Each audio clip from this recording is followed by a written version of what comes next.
Hey everybody, it's Dean Guccione from Tomorrow's Firefighter, and welcome to this video. And as part of my oral interview training for you, I'm going to talk about in this video how to get hired quicker and easier than you ever thought possible.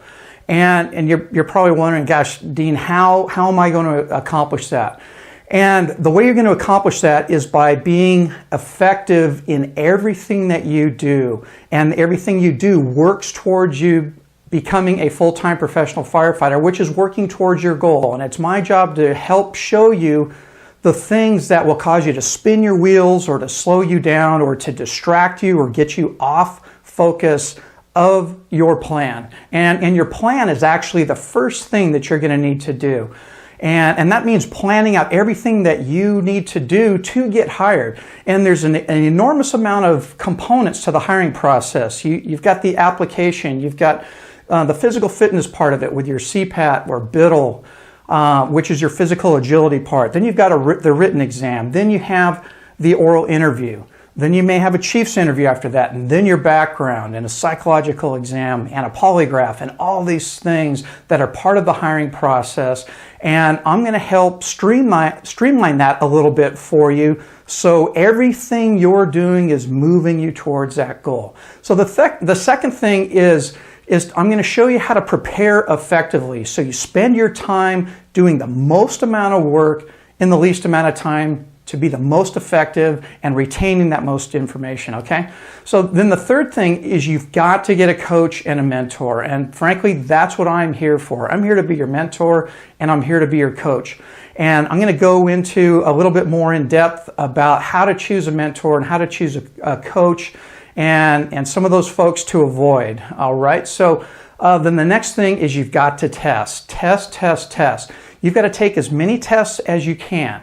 And otherwise you can't get hired if you don't test. So again, all these things are going to be helping you work towards your goal of becoming a full-time professional firefighter with a municipal fire department.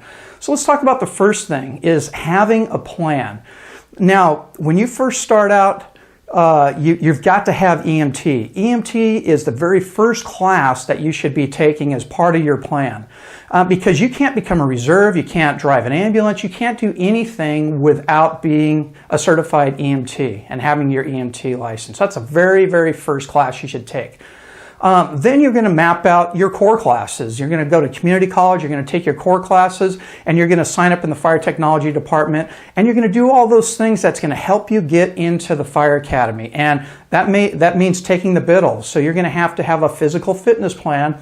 Then you're going to have to go to the either community college or the CPAT administration place and actually take the physical ability test before you can get into the fire academy. And many departments now require CPAT and BIDL because it's so expensive for them to put those things on. The community colleges are doing the physical fitness testing, and same with the CPAT folks. So that's another part of your plan. Then the next thing you're going to need to do is take classes that are going to help you get hired. And a lot of times those classes are given to you in the fire academy, whether it's a rescue systems class and rope rescue and trench rescue and confined space and those kinds of classes. Even taking a few hazardous materials classes is not a bad thing. But what I would do is stay away from those classes that aren't going to help you. Like, do not take fire officer classes. Those aren't going to help you get hired right now. Those are just going to take time away from you getting hired because one of those classes, they're not inexpensive, but they take usually a whole week of going to those Monday through Friday. So you want to stay away from those types of classes and chief officer classes as well. Only stick with those ones that are going to get you into the fire academy and get you qualified to start testing. All right. Then as part of that plan, you're going to need to prepare for the written exam. So you're going to need to get written exam study materials. Many tests now are going to a computer-style written exam where you take it on a computer. And National Testing Network is one of those companies that does that. And they do testing all over the United States. And you go to one of their satellite facilities and you take their written exam. Other places, like very large cities, they still do a written exam where you're writing your answers either on a Scantron or some other type of answer sheet. And you're going to need to practice those things too. And you're going to need to study for those things. And a lot of the things on the written exam, you're going to see that you're going to be tested on your mechanical ability. You're going to be tested on English and grammar and mathematics. and your ability to interact with people. So you're going to have to study those different kinds of things, and a SAT study book is great for your math and reading comprehension. There's other types of things you can study too. You can go on the internet and look for study material for firefighter entry-level exams and even purchase those materials. It's worth purchasing those things for a few bucks, maybe $10 or $20. That's going to help you study and help you pass your written exam. Then after the written, you're usually invited to the oral interview. And that's kind of where I come in and where I specialize in preparing you. Now, part of that plan is preparing for your oral interview and your written exam. And you've got to prepare for that and those exams effectively. And what that means is, let's talk about your oral interview for a second. You know, you have to know yourself better than you ever thought you knew yourself before. You have to know why you want to be a firefighter, which is going to be an upcoming video. I'm going to talk about why I love being a firefighter, and hopefully some of those tips are going to help you in establishing your answer, and you can look at your life and why you want to be a firefighter. Then you have to know what you've done to prepare to be a firefighter. And through my training series, I have a full 30-minute video on what you've done to prepare, and it's very valuable, and it really is going to shock you at all the different things that you're missing on your oral interview preparation and being able to articulate that as well. So you need to know yourself very well. You need to know why you want to be a firefighter and what you've done to prepare. Then you're going to need to talk about interpersonal skills and understand teamwork and customer service and conflict resolution. Then there's a whole host and a whole gamut of situational questions that I've been posting on my YouTube channel that hopefully have been valuable to you. So all of that preparation, you're getting a ton of information, okay? And I'm giving you my best stuff, and I'm giving you my best information. And the best way to digest that so you don't get overwhelmed is really take a lot of notes. See, when you take notes, I want you to gather as much information as you can to help prepare you for your oral interview, and then study little blocks at a time. So break all of that information down into blocks of material, and then take one block of material and study that for an hour or two. And then take a break, don't even study the rest of the day, but study an hour, maybe 2 hours, and then the next day go to the second block. And maybe break all this information down into 10 or 15 blocks of material that you can study so you don't get overwhelmed. And when you're studying, only focus on that material that you're studying, and forget about all this other stuff, because it's going to distract you and it's going to overwhelm you, and then you're going to go, I can't do this. But you know what? You can do this. I know you can do this. And if you do it the right way, it's way less overwhelming, and you'll actually start seeing huge results in a short amount of time, and that's what's going to help you get hired quicker. So again, study each block, each day an hour or two on all those different blocks. Then come back.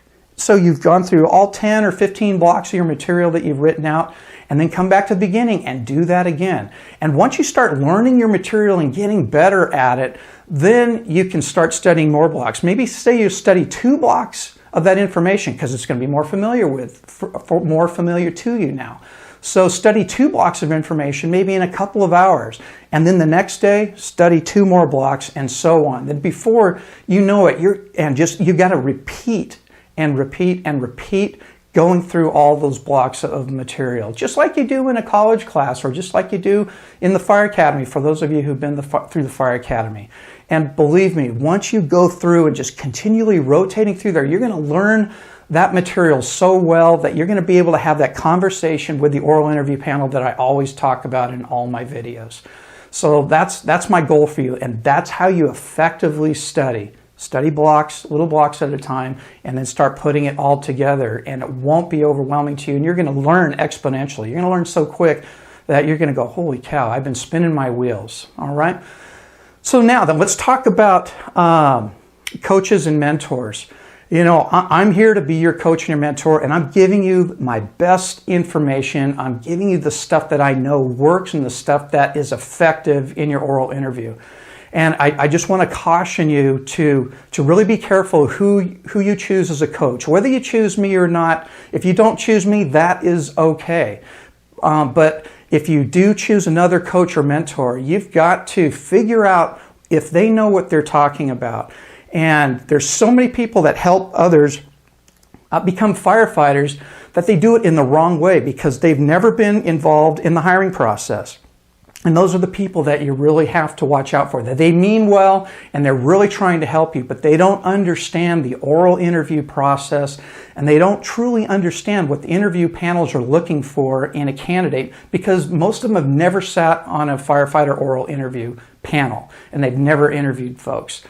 So it's real critical that they know what they're talking about. I have so many, I've interviewed hundreds and hundreds of firefighter candidates over the years. And there's so many candidates that come in that their parents are a firefighter for whatever department. And these people have the worst interview in the world a lot of times. And it's because they're getting coaching from their parent. But the problem is whoever that parent was, they've never sat on an oral interview, and they're steering their son or daughter the wrong way, and they come in and they're all over the place. They're not prepared. They're not articulate. They don't know themselves well. They don't know the department that they're testing for. They don't know anything about teamwork and customer service and how to articulate that. They don't know what they've done to prepare. And it's unfortunate. So I really, really implore you to seek out mentors who have oral interview experience, and not just a few interviews, but significant interview experience where they've interviewed at least 50 to 100 candidates, so they can get an idea of what it's like to be in that oral interview panel, and they see different types of candidates come through, and they see the different answers that are given by the candidates, and that they begin to know what they're looking for in a candidate. So then the last thing is test. You cannot get hired if you do not test. So many candidates come in and we'll ask them, how many tests are you taking? Well, I've taken one this year, or I've taken one in the last 2 years. And then there's others saying, hey, I'm taking every test that I can. And that gives you experience, plus it increases your chances of getting hired. And once you start testing, you start seeing all the different departments out there, you start talking to folks, doing your station visits and talking to the firefighters. I want you to narrow down a handful of departments that you want to work for that are your target departments. Now, you might be a candidate who wants to work for a big department because you've got huge opportunity to do all kinds of different things and have freeway responses and hazardous materials and airports and ocean rescues and high-rise and wildland urban interface and all of those different kinds of things, hazardous materials, and all of those different kinds of opportunities that you may get to go on. Other folks may want to apply for smaller departments. And the advantages of a smaller department is that you get to know everybody on the department. And when you get to know everybody, you get to know everybody's skill level. And when you're working with somebody on an engine company, you know everybody. Even if you're working overtime, where in a big department, you could go 20 or 30 years, an entire career, where you don't know everybody. In fact, you won't know everybody on a huge, huge department. Like New York City Fire Department or Los Angeles or any of the big fire departments that have over 2,000 or 3,000 members. You'll never get to know them, but the opportunities are huge, and you get to do a lot of different things and be exposed to a lot of different disciplines and get a lot of training in all those different disciplines as well. So, but again, you could go 20 years and you're working overtime. You could be on for 20 years, you're working overtime, and you're working in a station in a battalion you've never worked, and you've never met these people, and it's the first time they've met you. And that, so you have to decide, you have to weigh what's most important to you. So there's advantages and disadvantages to both smaller departments and larger departments. So I just want you to really do some soul searching and think about the type of department that you do want to work for, and then narrow that down and have a set of 4 or 5 target departments that you really want to focus on. While you're testing in other places, that doesn't mean that you can't move from a department you get hired to your target department. Okay? So again, everything you're doing is working towards your goal of becoming a firefighter. If you're asking yourself, hey, is this studying I'm doing, is this class I'm taking, is whatever this is this preparation I'm doing, is this moving me towards my goal? You've got to ask yourself that question. If it is, great. Then build that into your plan and build time to block out time to study that and prepare and work with that, whatever it is, a class or preparation time or information, studying information that's going to get you help you on your interview or your written exam. Or your fitness. You've got to take time out every day to stay physically fit, and you've got to have a fitness plan. All right, so again, everything you're doing is moving you towards your goal of becoming a firefighter. So let's review this real quick. Have a plan. You've got to be effective. You've got to know that everything that you're doing moves you towards that goal.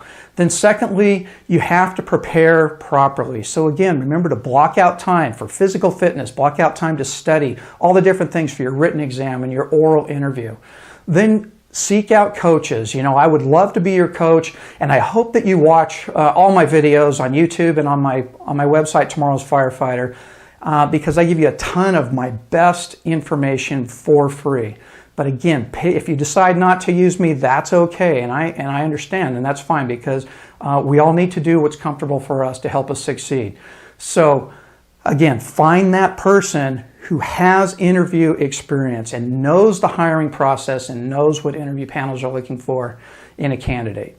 All right, then the last thing is to test. Test everywhere. Take as many tests as you can, because you can't get hired. Then narrow down your focus to a handful of target departments. And those may be large departments, they may be mid-sized departments that have maybe 200 to 1,000 people.